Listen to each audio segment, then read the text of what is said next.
And I interviewed Stan like many times, but once I did for Legion M, folks who were one of the producers on Jay and Silent Bob Reboot.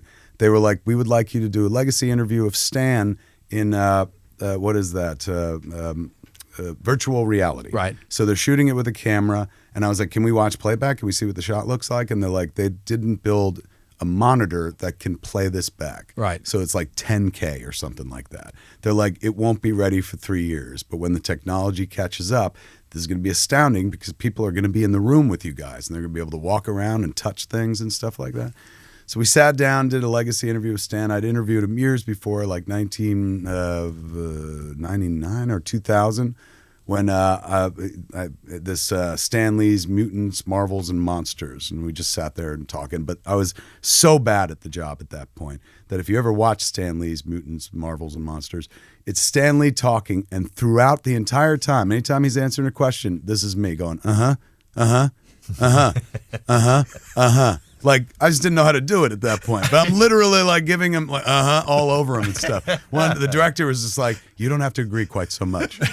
So I'd interviewed him many times. And here we are, we're doing a redo of our interview. And it's meant to be his entire life and stuff and going over the greatest hits. And then at a certain point, Joni was going to join us.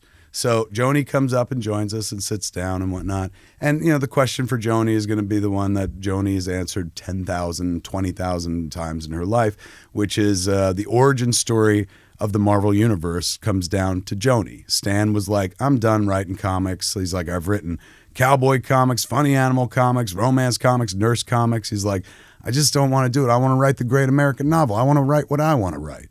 So I'm going to leave timely. That was Marvel back in the day.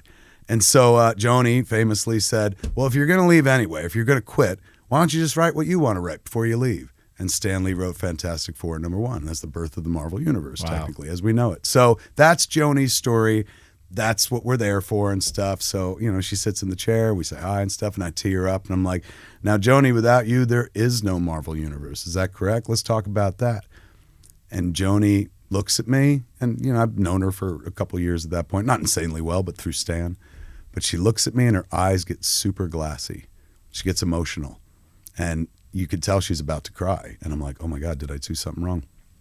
And Joni goes, and I'm going to try to do the voice because British voice. She goes, it's always Spider-Man, Spider-Man, Spider-Man. They don't know the real Stan. He's a poet. The room, you could hear a pin drop.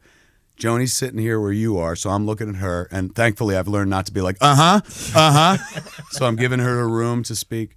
But right behind her is Stan, who's off camera. And Stan is looking at Joni as she says this, and I'm not layering a gloss on this because the man's passed and stuff like that. I'm not romanticizing this story in the least. I've never seen anyone look that much with love at another human being in my life. He was beaming. This is a woman he'd been with for 60, 70 years at that point. And he was still taken by the notion that she likes me. She really likes me. It was absolutely adorable. She passed before him. And at that point, most of us who knew him felt like, because she was his battery. Yeah. Like no matter what he did in life, it was him and Joni. They were true best friends and true partners. So she was a great loss, of course, to him and for the world, because later on, it certainly affected him. Sure.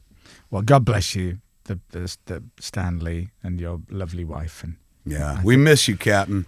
Radio. The Chris Moyles Show.